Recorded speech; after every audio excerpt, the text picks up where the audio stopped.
Hey guys, what's going on? It's Louie here, and welcome to a new video. I know it's been a while since I uploaded, so I do apologize for that. It's been very busy with work. I am planning on continuing my VOD review series soon, so I haven't forgotten about that. To all of you who are waiting, I appreciate it, and as always, if it takes me a while to get to your match, and you have a more recent match that you want to swap out before I get to your video, just let me know and send me a message in Discord. But anyway, today I want to talk about VR table tennis because, as a lot of you know, I've kind of gone down the rabbit hole of playing it a lot more. I've got a custom adapter. I've got the weight set up so that it weighs exactly the same weight as my paddle. I've kind of got all the settings and everything tweaked to make it as realistic as possible. I've got to play some tournaments, and there's a couple of very major issues. There's three specific issues with the game that I want to talk about, and I'm hoping that the developers of the game get a chance to see this. And I hope they see it as constructive criticism because overall, I know they're not a huge AAA team that has millions and millions of dollars that they can pour into developing the game. And overall, they have done an extraordinarily good job at making the game. But there's a couple of just about game-breaking issues that I want to talk about that I think if we could fix would make the game way better and way more realistic than it is currently.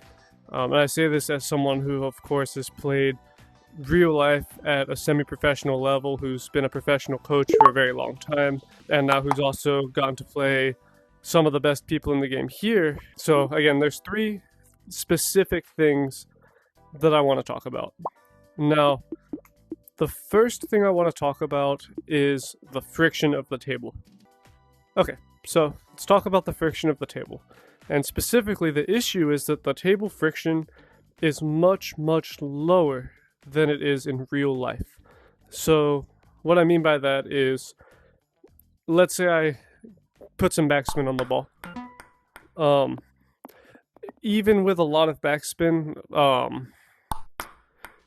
even with a ton of backspin, it doesn't really matter how much backspin I put on the ball.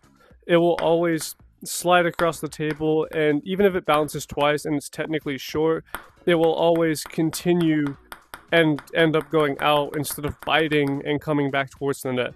And it is possible to ghost serve, as you can see, but even when I do ghost serve, it takes a very long time for the ball to bite and come back towards the net. And so in principle, this means if you serve with very high quality, like this, like the way you would in real life, the ball is very difficult to keep short. And even if you do keep it short, it will be slightly short. It won't be very short unless you sacrifice some spin and reduce the quality of the serve.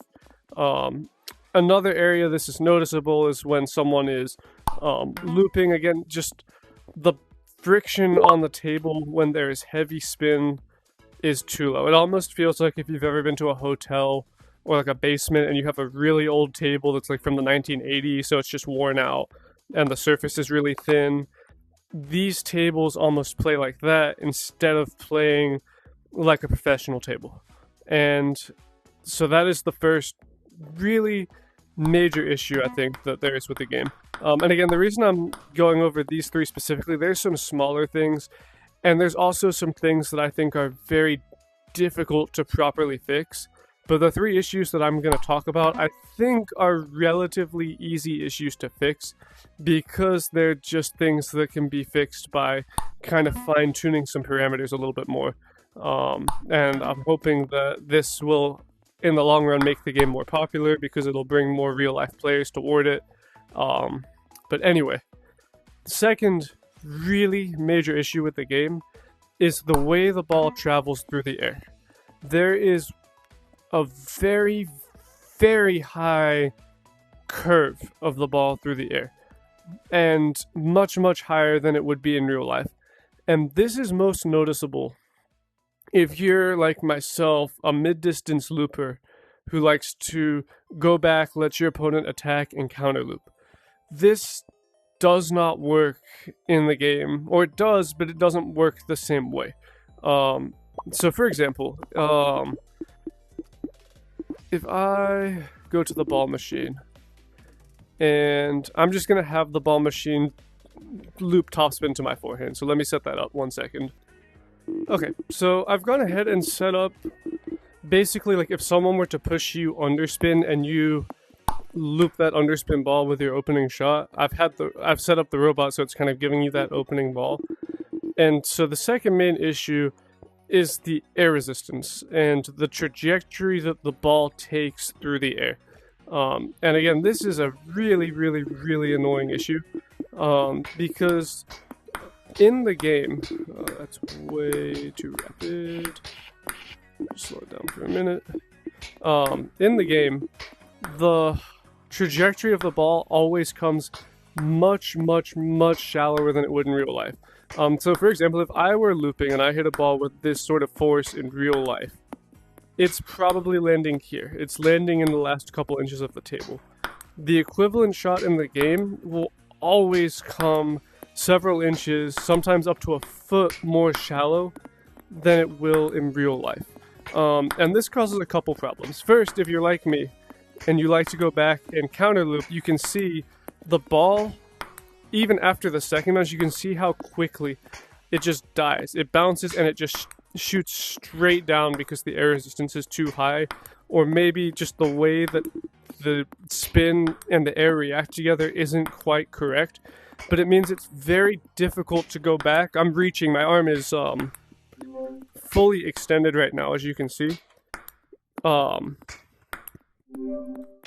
So this is where I could stand in real life against this sort of loop. But in the game, you have to come and kind of play right off the bounce against these shots, and it's a million times more difficult than it is in real life, and it's doable. So once I'm used to it, I can get the timing and I can play the shot, but it's not a realistic shot. It's not a shot that you would really play in real life. And then the other issue with this trajectory is when you're blocking. So again, this is where I'm trying to stand when I block, just kind of solid technique, but instead I have to block like this, or on the back end, instead of being here and nice and stable on the block, I have to block like this and really reach in for the ball, which just makes it much more difficult to play stable, and it's almost like you're relying a lot on luck. And again, the shot is doable once you've got the feeling and kind of an understanding of how the ball bounces, but it's not realistic. And I think this is really a combination of the air resistance and there's not enough table friction. So the ball is plummeting out of the air very quickly, and the ball is dying off the table because the friction is too low. And so combined, what it does is it makes the ball seem more spinny than it really is.